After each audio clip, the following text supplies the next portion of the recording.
तो चलिए वीडियो को शुरू करते हैं आज के बाजार के साथ में। तो आज का बाजार लगभग 0.55% ऊपर यानी कि 98 पॉइंट्स ऊपर जो है क्लोजिंग हो चुका है। अगर मैं बाजार का मूवमेंट का बात करूं तो 12 बजे तक बाजार उतना खास तेजी के साथ परफॉर्म नहीं कर रहा था। आप देख सकते हो काफी अंडर परफॉर्म कर रहा था, बट 12 बजने के बाद बाजार का जो हर टाइम 12 बज जाता था बाजार का भी, तो वैसा आज देखने को नहीं मिला। काफ़ी शानदार इसमें तेज़ी देखने को मिला है। तो आज वैसे देखा जाए तो इतना तेज़ी होने का कारण है, कल इन्फ्लेशन का न्यूज़ आया था। तो आप देख सकते हो शाम को न्यूज़ आता है इंडिया का रिटेल इन्फ्लेशन का न्यूज़, जो कि अब पहुँच चुका है 5.72% का, जो कि गिर चुका है। तो इन्फ्लेशन गिरना बाज़ार के लिए काफ़ी अच्छी बात है। और वैसे बात करूँ तो 5.88% का इन्फ्लेशन था प्रीवियस मंथ में, और अब फिर से गिर चुका है 5.72।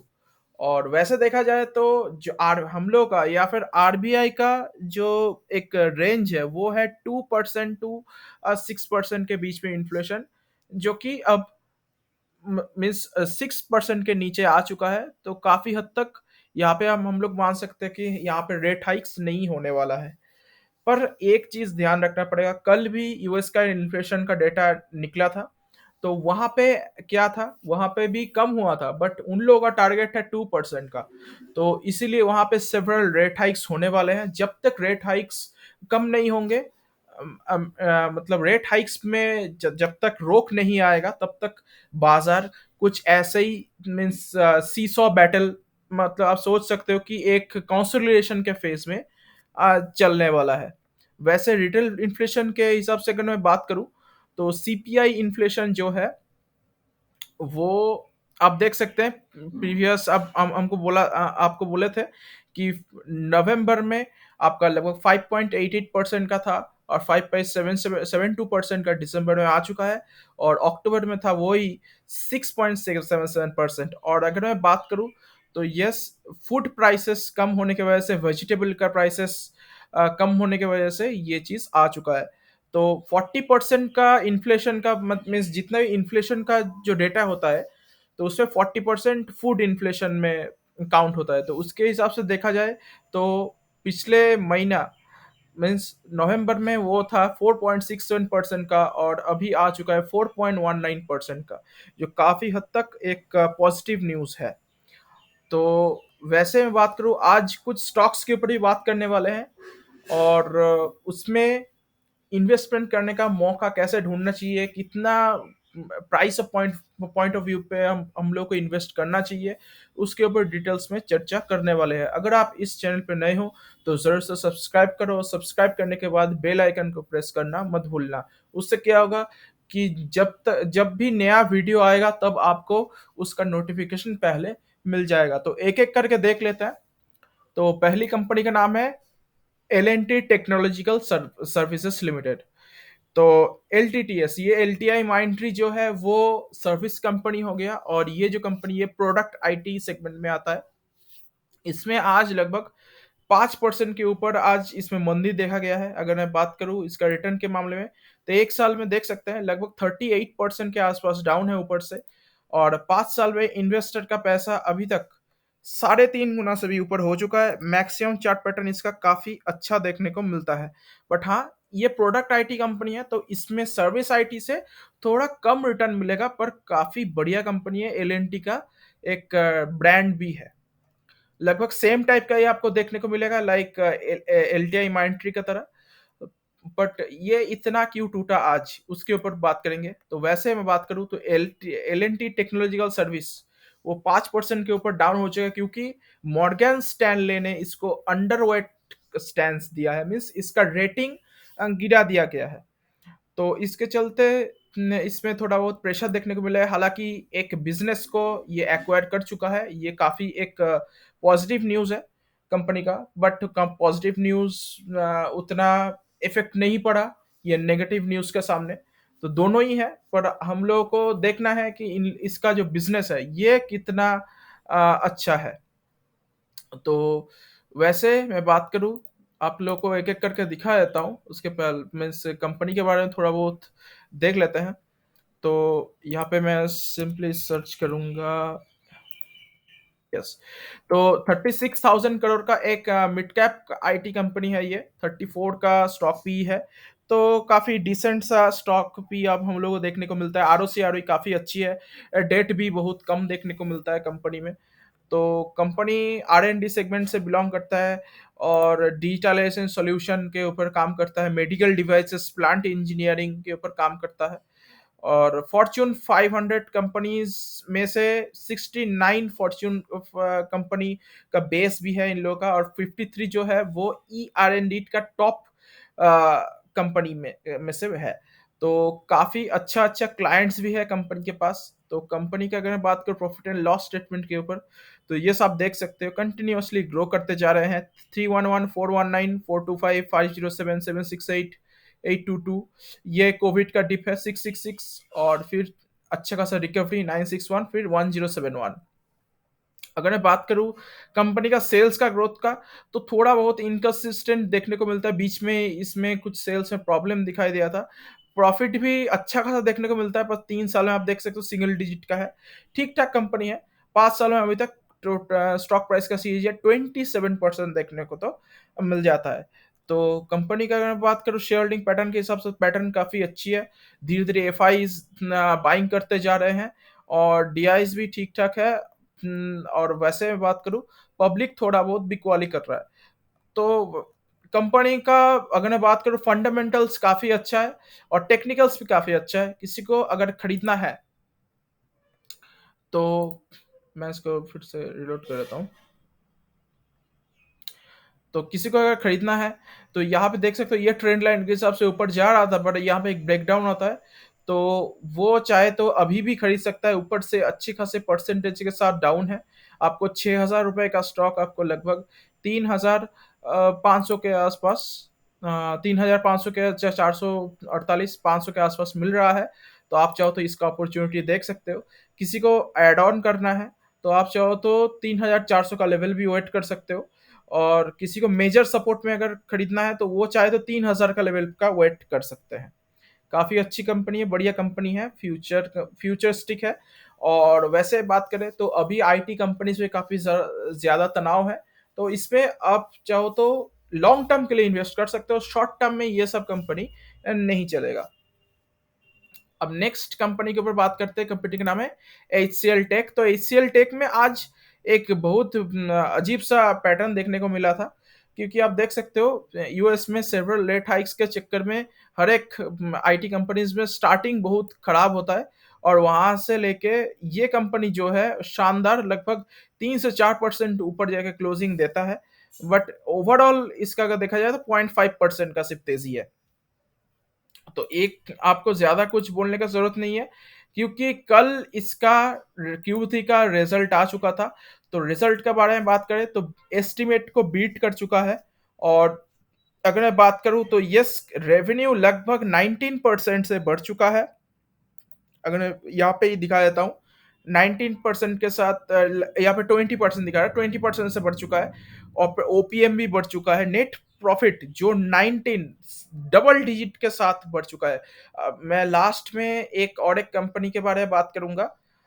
तो उसमें देखना अच्छे तरीके से कि उसका नेट प्रॉफिट का कितना ग्रोथ है। और जो कि यहाँ पे अगर मैं बात करूँ तो एसीएल टेक्नोलॉजीज इतना बड़े कंपनी में भी डबल डिजिट का ग्रोथ देखने को मिल रहा है। तो ईयर ऑन ईयर और क्वार्टर ऑन क्वार्टर बेसिस में काफ़ी शानदार रिजल्ट डिक्लेयर किया है। किसी को अगर खरीदना है, तो आप लोगों को पहले ही बताया था कि कौन से लेवल पे इन्वेस्टमेंट करना है। अगर आप नहीं देखे तो पिछले वीडियो देख सकते हो। सिमिलरली इस वीडियो, ये वाला जो कंपनी है इसमें भी सेम, तो यहाँ पे गिरावट तो होता ही है, पर उसके बाद शानदार तेजी आता है, पर इसमें जल्दी तेजी आ जाता है। लगभग 1.58%, 1500 के ऊपर जाके क्लोजिंग दे चुका है इन्फोसिस।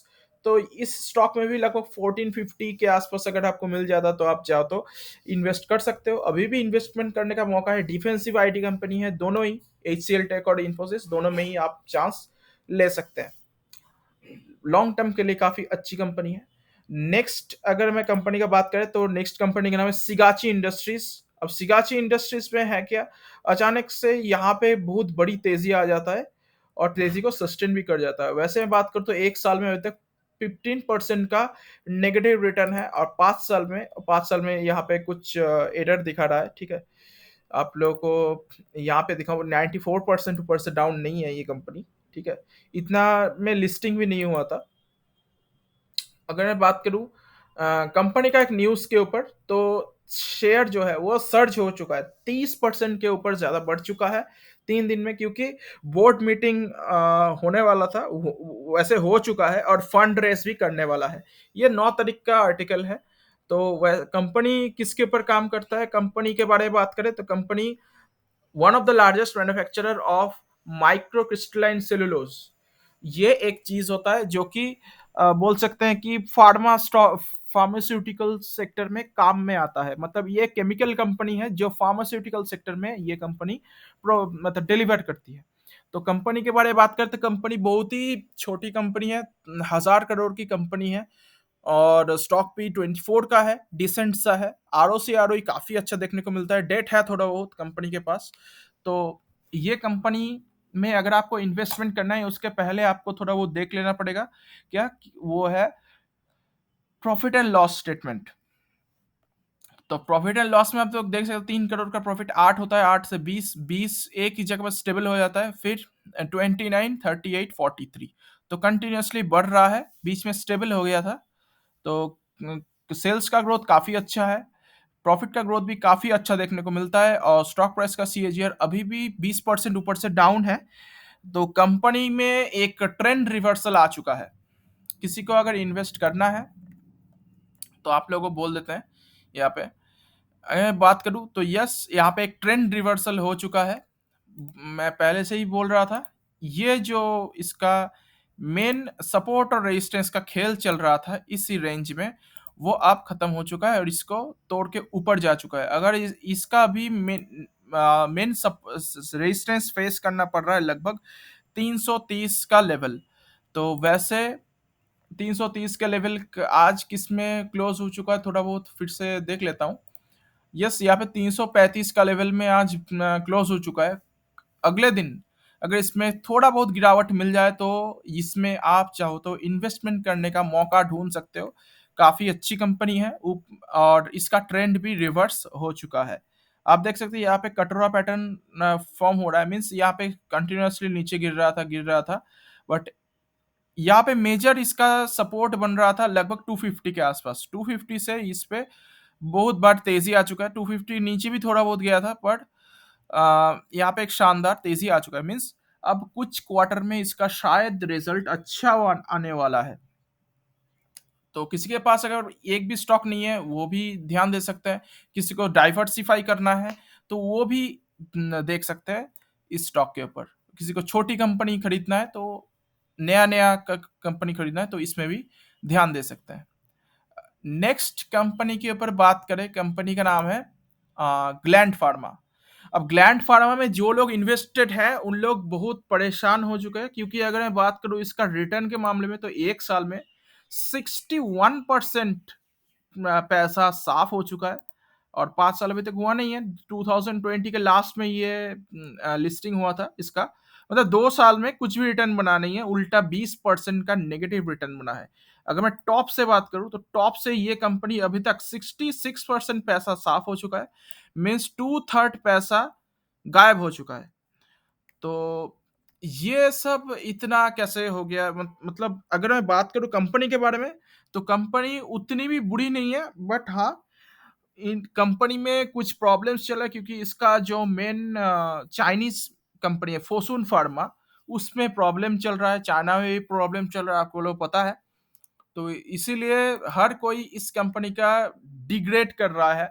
पर हाँ, कभी इसमें बाउंस बैक आएगा, बट हाँ, एक चीज आपको मान के चलना पड़ेगा कि ऐसे टाइप की कंपनी में आपको रेगुलेशंस ज्यादा देखने को मिलता है, तो ज्यादा इन्वेस्टमेंट करना ठीक नहीं रहता है। अगर मैं बात करूं इस कंपनी के ऊपर, तो ये कंपनी भी उतना कुछ खास बहुत बड़े कंपनी नहीं है।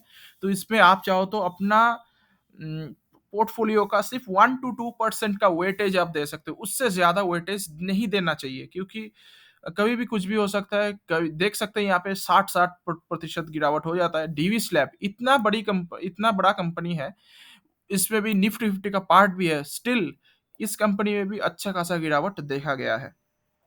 वैसे इसके ऊपर मैं ज़्यादा बात नहीं करूँगा, तो इसमें आप देख सकते हो, मैं अगर बात करूँ ग्लैंड फार्मा का, तो ग्लैंड फार्मा में यहाँ पे बोल रहा है कि gland pharma more than half over various concern prominent, क्योंकि ये फोसुन फार्मा जो है चाइना में, उसके ऊपर तनाव देखने को मिल रहा है, तो इसके चलते इसमें गिरावट हो रहा है। अब इसमें इन्वेस्टमेंट करने का स्ट्रैटेजी क्या होना चाहिए, उसके पहले थोड़ा बहुत देख लेते हैं कंपनी के ऊपर।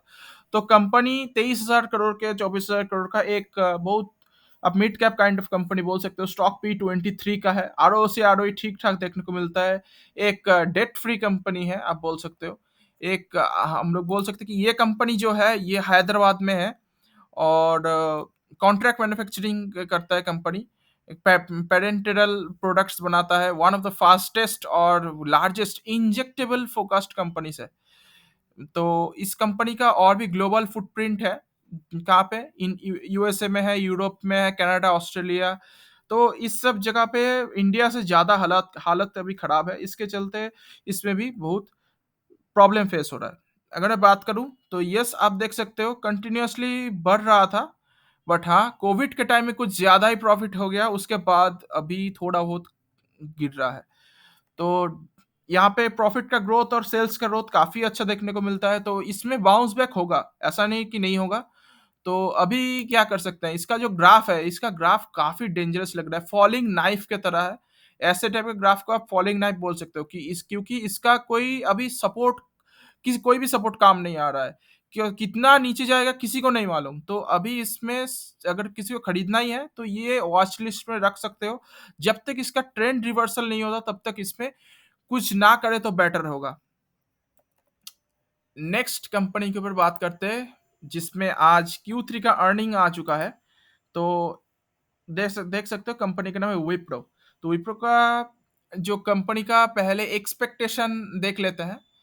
कंपनी का जो एक्सपेक्टेशन है वो था लगभग 0 to 2% का एक्सपेक्टेशन प्रॉफिट, मीन्स बहुत ही कम।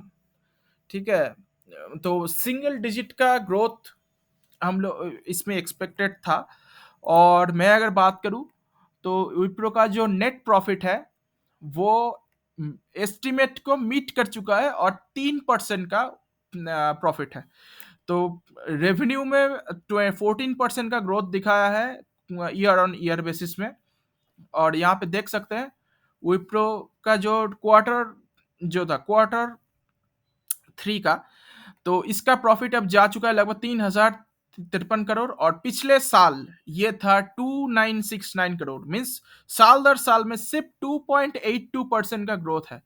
अब ज्यादा लोग विप्रो में इन्वेस्ट करते हैं, तो हम मतलब उन लोगों के खिलाफ नहीं है, या फिर विप्रो का खिलाफ भी नहीं है, सिर्फ आप लोगों को सोचना चाहिए कि विप्रो में ऐसा है, ग्रोथ तो है नहीं, ग्रोथ बहुत कम है, और इसका जो स्टॉक प्राइस है वो भी कंटिन्यूअसली बहुत बुरी तरह से टूटता है। तो इससे बेटर कि आप चाहो तो TCS, इन्फोसिस, HCL टेक में भी आप जा सकते हो, क्योंकि इस उसमें क्या है, उसमें ग्रोथ थोड़ा बहुत इसमें इससे ज़्यादा देखने को मिलता है, बड़ी कंपनी है इन ये तीनों कंपनी इससे भी। और उसमें ऐसा है कि ज़्यादा टूटता भी नहीं है ऊपर से। वो सब जितना भी बड़े-बड़े कंपनीज़ है सिर्फ़ 20% 23% टूटा हुआ है। बट इस कंपनी का अगर मैं बात करूँ, आप लोगों को दिखाऊँ, तो ये देखो 1 साल में 38% डाउन है, और 5 साल में निफ्टी को भी बीट नहीं किया है। निफ्टी भी 67% का ग्रोथ दिखाया है। अगर मैं कंपेयर करूँ निफ्टी के साथ, इससे अच्छा तो इंडेक्स फंड ही आप मीन्स अच्छे रिटर्न दे देता है।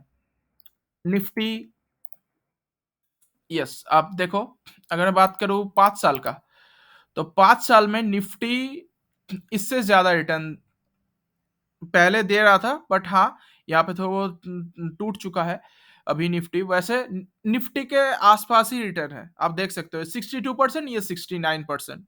तो बेसिकली यही मैं बोलना चाहूँगा, यहाँ पे तो तेज़ी तो आता है, बट ऊपर से आप देख सकते हो यहाँ पे काफ़ी बुरा सिचुएशन है। तो अभी क्या करें, जो लोग इन्वेस्टेड है, मैं उसको तो फ़ोर्स नहीं कर सकता कि आप इन्वेस्ट ना करो। कर सकते हो, कोई प्रॉब्लम नहीं है, दिग्गज आईटी कंपनी है, आपका पैसा धीरे-धीरे बढ़ता रहेगा। बट हाँ, आपको ग्रोथ में बहुत कंसर्न है। आप देख सकते हो मैक्सिमम चार्ट पैटर्न भी काफ़ी जो यहाँ पे अगर मैं बात करूँ 2000 में, जो यहाँ पे इस लेवल पे इन्वेस्ट किया होता, तो उसको भी अभी सिर्फ़ 18% का रिटर्न मिल रहा होता है। मीन्स 23 साल के बाद भी 18% का रिटर्न, ये तो जोक हो गया।